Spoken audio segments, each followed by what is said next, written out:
Buenos días, niños y hermanos. Es un gozo poder seguir estudiando la palabra del Señor de manera devocional. Hoy tenemos este privilegio, tenemos esta bendición una vez más que el Señor nos la ha permitido. Así que bueno, vamos a sacarle provecho, vamos a estar muy atentos y vamos a aprender lo que tenemos por delante en la palabra del Señor hoy. Iniciemos como debe ser pidiéndole al Señor su bendición. Padre, te damos muchas gracias por concedernos este devocional. Rogamos, Señor, tu misericordia. Enséñanos, permítenos aplicarnos a tu palabra, que tu Espíritu Santo obre en nuestras vidas, Señor. Lo rogamos por tu Hijo Jesucristo. Amén. Bien, estamos en una parte de la historia del pueblo de Israel, de la salvación, de las escrituras. Muy interesante. Hoy el devocional que vamos a ver tiene por título Jacob huye de su suegro. La lectura entonces que vamos a hacer está en el capítulo 31, verso 17 hasta el 24. Si ustedes lo notan, sobre el verso 17 precisamente dice: Jacob huye de Labán. Leemos estas palabras entonces. Entonces se levantó Jacob y subió sus hijos y sus mujeres sobre los camellos y puso en camino todo su ganado y todo cuanto había adquirido, el ganado de su ganancia que había obtenido en Padán Aram, para volverse a Isaac su padre en la tierra de Canaán. Pero Labán había ido a trasquilar sus ovejas, y Raquel hurtó los ídolos de su padre. Y Jacob engañó a Labán arameo, no haciéndole saber que se iba. Huyó pues con todo lo que tenía, y se levantó y pasó el Éufrates, y se dirigió al monte de Galaad. Al tercer día fue dicho a Labán que Jacob había huido. Entonces Labán tomó a sus parientes consigo, y fue tras Jacob camino de 7 días, y le alcanzó en el monte de Galaad. Y vino Dios a Labán arameo en sueños aquella noche, y le dijo: guárdate que no hables a Jacob descomedidamente. Bueno, entonces es esta parte de la historia donde Jacob tomó la decisión de irse de su lugar, de donde había estado ya durante años trabajando para Labán, y hay varios asuntos interesantes. Este devocional lo he dividido por escenas. Podemos decir entonces que hay 3 escenas importantes en esta historia. Y son estas. La primera, la huida de Jacob. Lo primero que empezamos a leer allí es que se nos cuenta el orden que tomó Jacob para irse de aquel lugar. ¿Cuál fue el orden que él siguió? Nos dice que tomó sus esposas y sus hijos en primer lugar. Luego puso a andar el ganado. Era un viaje difícil, era un viaje largo, y sobre todo lo hacía más difícil el hecho de todo el ganado que él tenía. Tenía que llevar este ganado a cierto paso para no agitarlo demasiado, para no complicarse demasiado. Además tenía una familia numerosa, la cual también debía ponerle cuidado, debía prestarle atención, que fueran bien en términos generales. Así que, bueno, primero sus esposas, sus hijos y el ganado. Ahí se nos hace una aclaración de suma importancia, una aclaración relacionada con el ganado. Se nos dice que el ganado que Jacob puso a andar era el que él había adquirido, el ganado de su ganancia. Esto para que no quede lugar a dudas de la honestidad de Jacob, que de ninguna manera él se fue robando a su suegro o llevándose las ovejas que no eran de él. Se llevó las que había ganado. De manera que es una aclaración muy importante en medio de todo el panorama, de todo este contexto. Se nos plantean de inmediato entonces algunos problemas en el viaje. Es decir, inicia el viaje, pero ahí mismo se nos muestra que hay unos problemas en este viaje, los que van a resultar más adelante, un poquito más adelante, en ciertos problemas para Jacob. Por ejemplo, por un lado, se nos dice en el verso 19, pero, un contraste ahí que llama la atención a que todo no está muy bien aquí. Labán no se enteró del viaje, no fue avisado.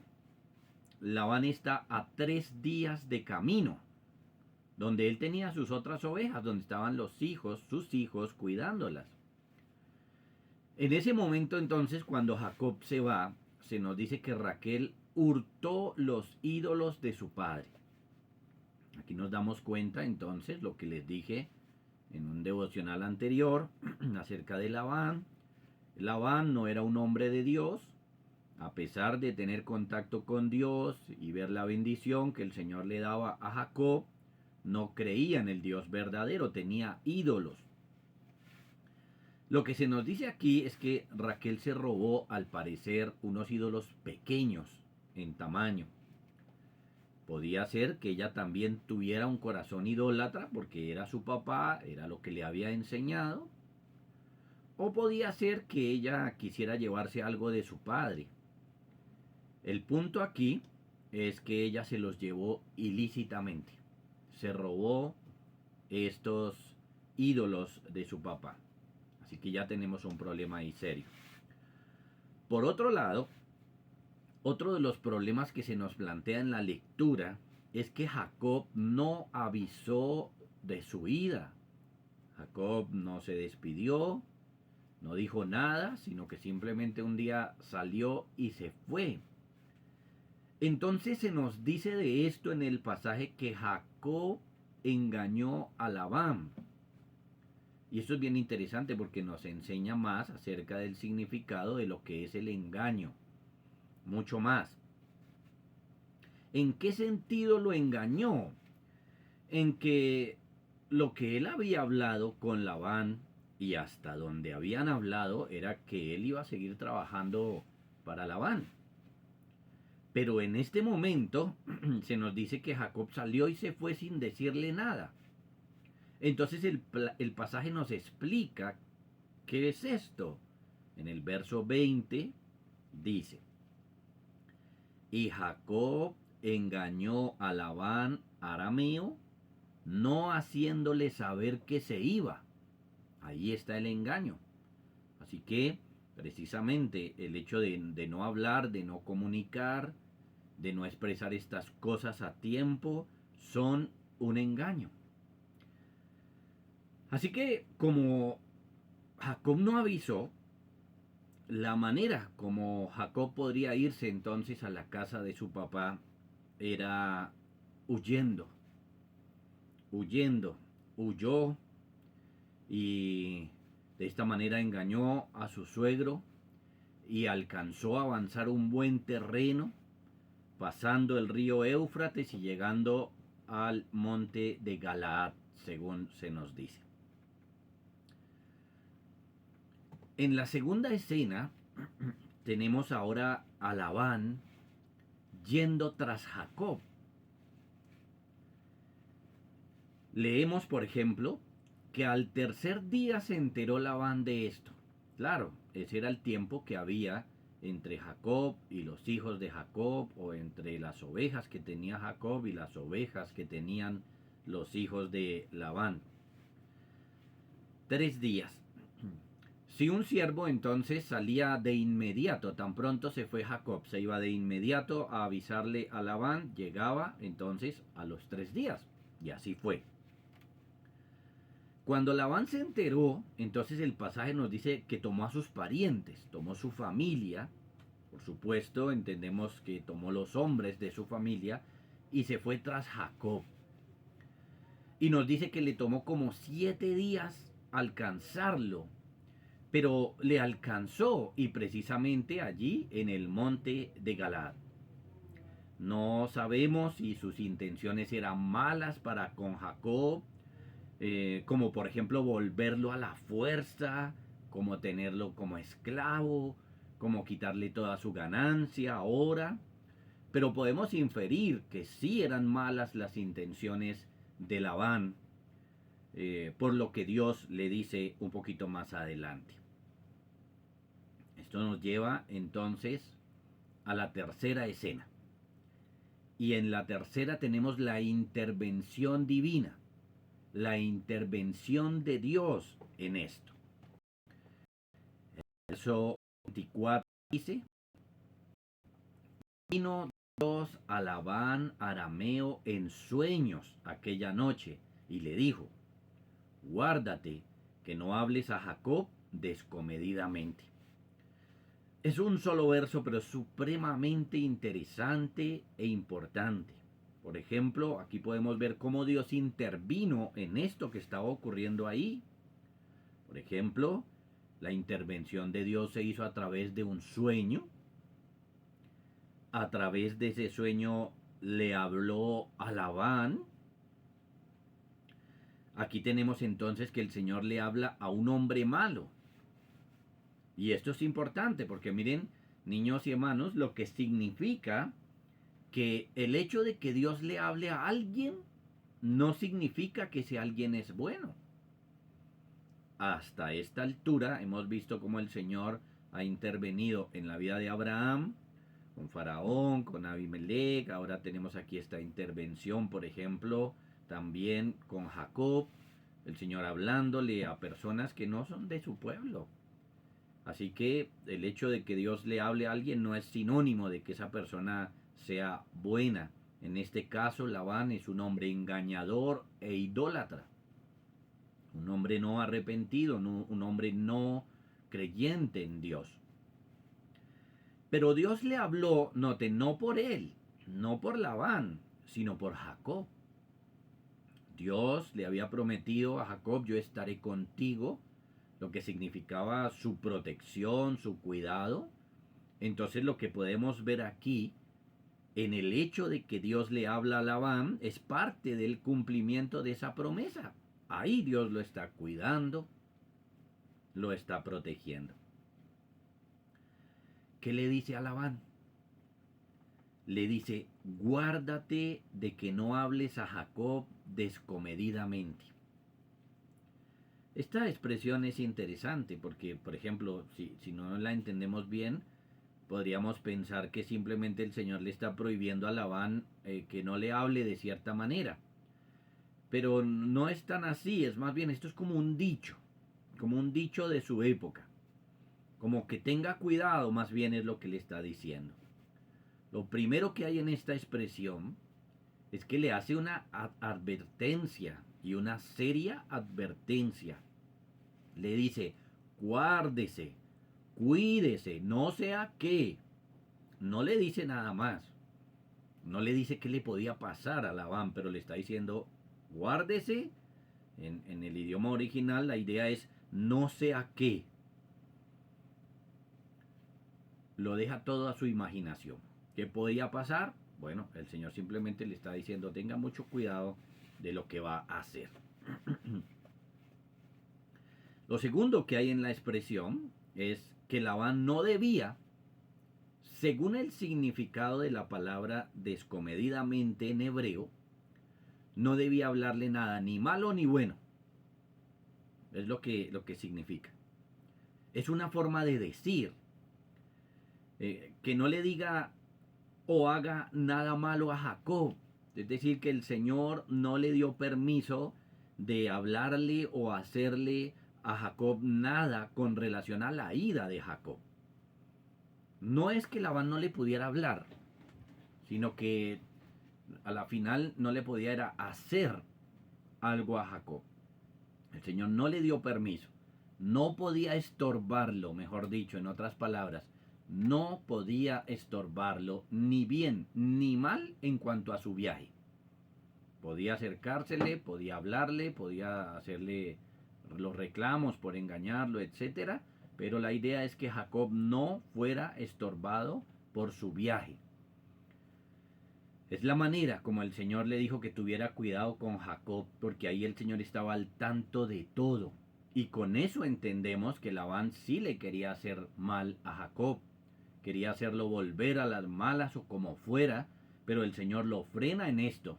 De esta manera vemos a Dios protegiendo soberanamente a Jacob de lo que pudiera hacer Labán en su contra.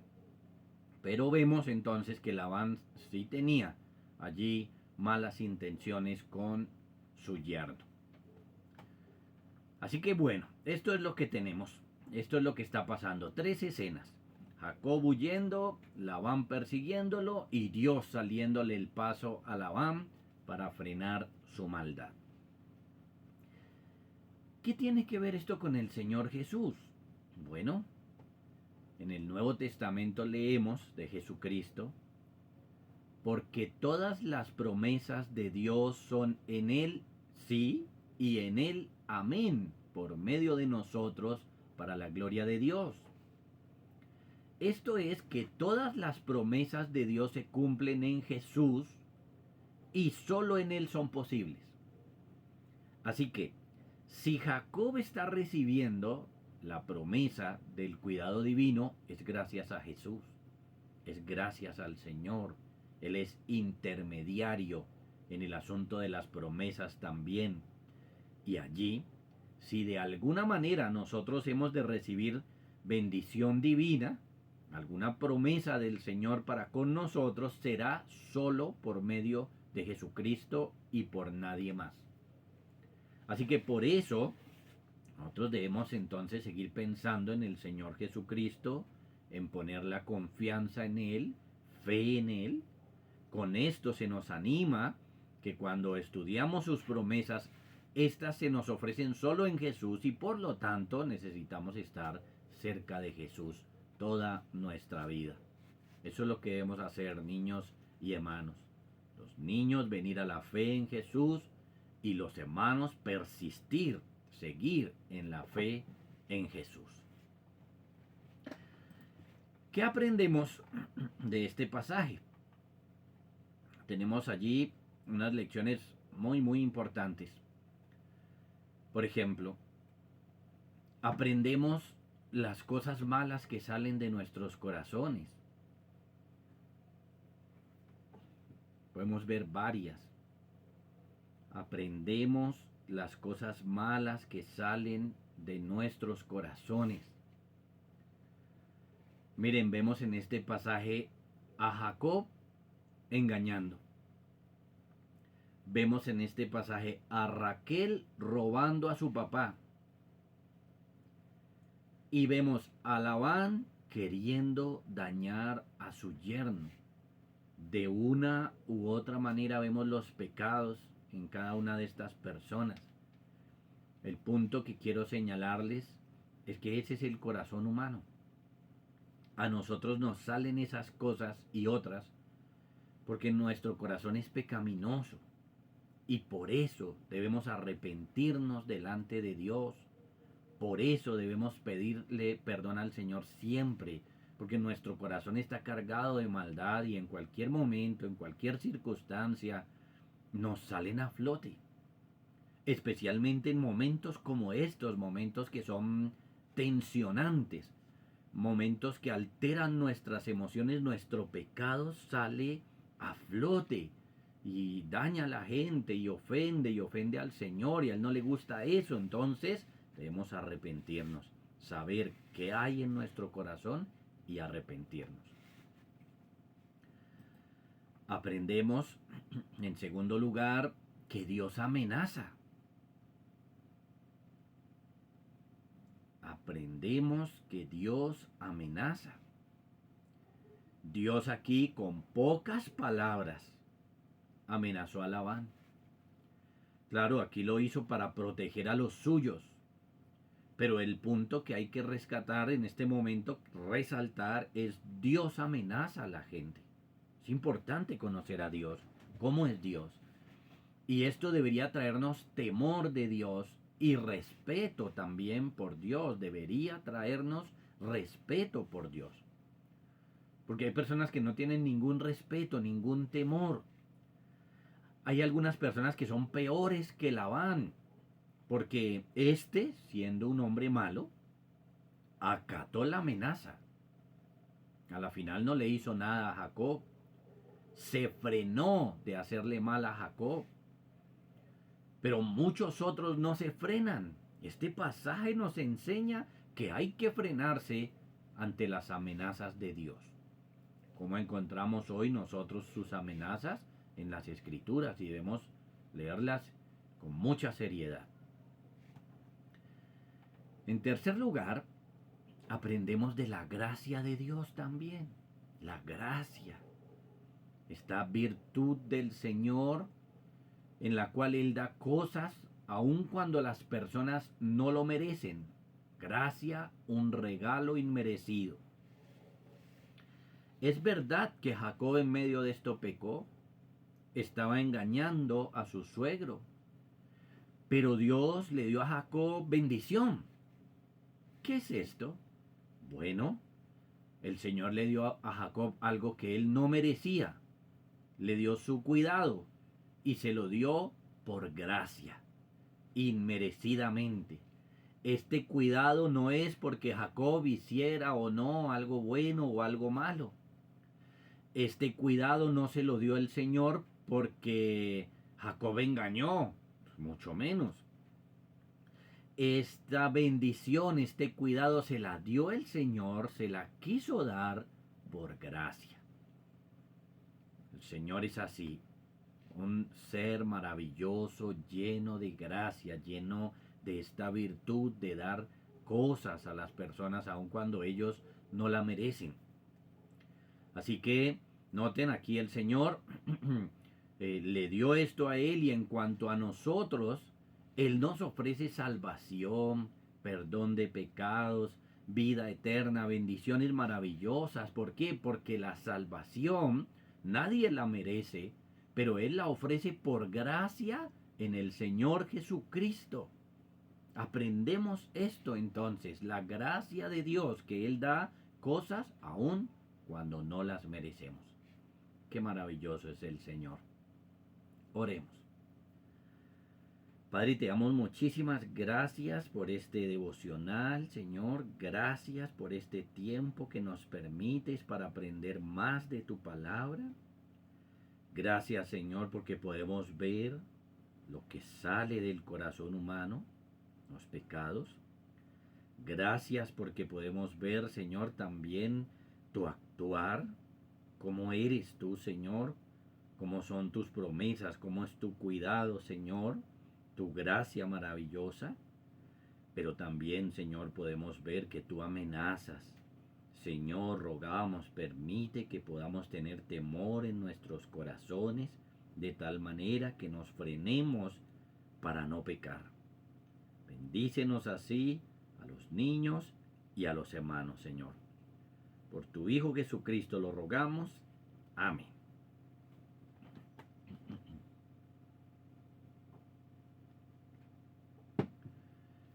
Bueno, niños, hermanos, una vez más, la tarea. La primera pregunta, ¿qué aprendemos de este pasaje? Muy sencilla, es el tema central de este día. ¿Qué aprendemos de este pasaje? Y la segunda pregunta va a ser, ¿qué aprendemos de Jesús? ¿Qué aprendimos de Jesús hoy? Señor los bendiga. Un abrazo para todos.